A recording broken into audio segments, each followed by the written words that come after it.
After setting up the campground information, you need to set up the sites or properties you will be renting. The software comes with one site entered. If the information does not match your site number 1, you may want to change those values and save the site information. All sites you will be entering will get a site number, which is automatically assigned. So, the site number is controlled by the program. If you ever delete a site, the site number will not be available again. The site number is really not as important to your park as the site alias.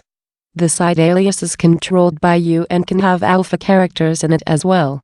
Some parks like to designate sites with alpha characters to reflect site features like pull-through, shade, or some other feature.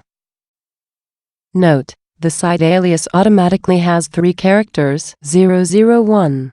This is because the site alias is treated like text, and when a site grid is used, if you used single characters to designate the site, your site list would appear very strange to you.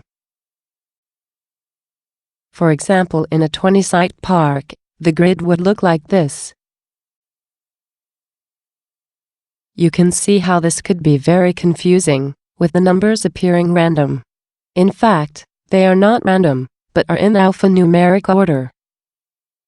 There is a setting in the campground information general settings area, called Sort by Alias, that if you entered all your sites in order, you could not check the box and the park grid list would be sorted by the site numbers ascending. However, when the extra zeros are present, the listing is in the appropriate sequencing. If some of your sites were pull-throughs and some had trees with shade, your listing might look like this. This is a lot more appealing when the sites are all in order. If you are using the map option, this wouldn't be as important, but is really a better approach. You may have other major types of properties you are renting that you want to group. These might be like RV and cabin sites, boat slips, and storage space. If you are planning to use the Maps feature, this may not be as important, because you can have up to 4 maps that can organize these types of rentals, but it is definitely worth discussing. In this type of scenario, the first characters should reflect the type of rental. You might use R or RV for RV sites, C or CA for cabins, B or BS for boat slips, and S or ST for storage. The only word of caution is there are only 7 characters available in the site alias field. And, remember, they will be sorted alphanumerically, so to have the RV sites first, you may not want to use a prefix, so they would always be first. These are all considerations you need to make before defining your site aliases. If you decide to use the preceding text characters for your site aliases, there is a feature that will assist you when creating the site definitions. This feature also works when you are not using the preceding text. Simply enter all of the features of the first site in the sequence with the site alias having the preceding character or characters and press the Save button. Next, enter the number of those typed sites needed, like 19 in the Copy Site field, and then press the Create 19 button. This will create 19 more sites with the RV prefix and sequential numbers for a total of 20 sites. You can always go back and edit the particulars of each site if needed, but this quickly gets some of your sites created. Click OK to create the 19 new sites. When you enter a prefix, you will be asked if you want all of the sites being created to have that prefix. Select Yes. Next, you will be asked what number the group or series should start with. We will enter 2 and press OK. And very quickly you now have 20 sites created.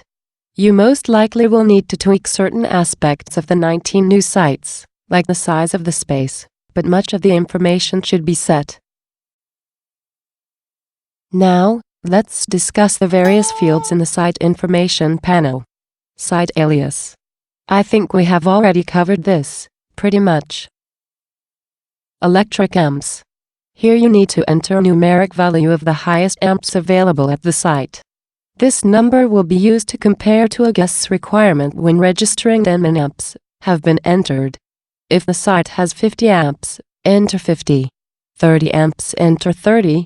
20 amps, 20. And if the site does not have electric, enter 0.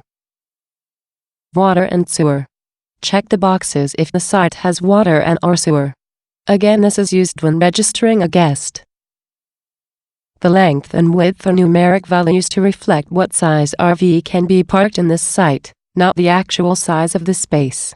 This is also used to find sites available for a guest based on their RV size. The last meter. This is the reading of the electric meter at this site. If the site has no meter, just leave it 0. Summer and winter rates tabs. This is where you can establish the dates for when your summer and winter rates will apply. These are for the whole park. If you don't use them, just leave them blank. If you do use them, you also need to enter a daily, weekly, and monthly default rate for summer and winter also. They can be changed for each site, but this will provide default rates for the park. The dates entered must reflect the whole year, and you need to press the Save Season Rates button to save the dates and default rates. Some parks charge more for some number of people per site, usually more than 2. In this area you can set the number of guests and the types of sites this will apply to, and enter the amounts for each additional guest for each rental period. Daily, weekly, and monthly. Then setting the drop-down to all, or type of camping, and pressing the Go button, will set those values for each site type selected.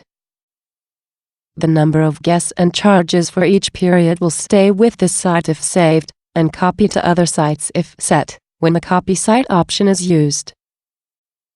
If you don't use this type of charging, just leave the amounts at 0.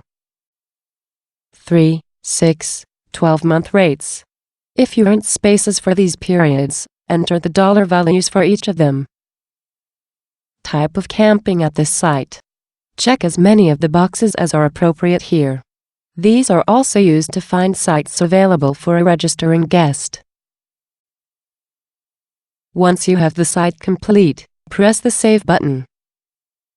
When you set up RV park sites, we recommend that if you have a standard park with 65 sites, you use the Copy Site option and create all of your sites at once. Then you can go through each site and make adjustments to the particulars each site may have. Just remember to save each of those sites before going to the next one, so you don't lose any of your work. The current guest area at the bottom is not for you to fill in. It will automatically fill in when a guest is assigned that site. Then, you can use the Go to Guest button to view that guest. If you want to clear the panel, the Clear New button can be used. Once the panel is cleared, you can enter everything from scratch for a site if you want. Tip: you can change a site's information and not save it, but use that information when using the Copy Site capability to get a group of sites created.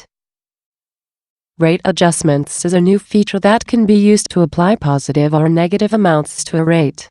You may want to charge a guest a little more for site rental if they use 50 amp versus 30 amps of electricity, or you may want to give seniors a $5 discount off their site rate per day. This is how you can accommodate this requirement. Just note, if the rate adjustment is applied to someone paying daily, the rate adjustment will be given for each day they are paying for. Therefore, you may need a separate rate adjustment for each pay period. One for daily, weekly, and monthly. This concludes the video on site creation setup. Next, you will need to set up the other charges for your park.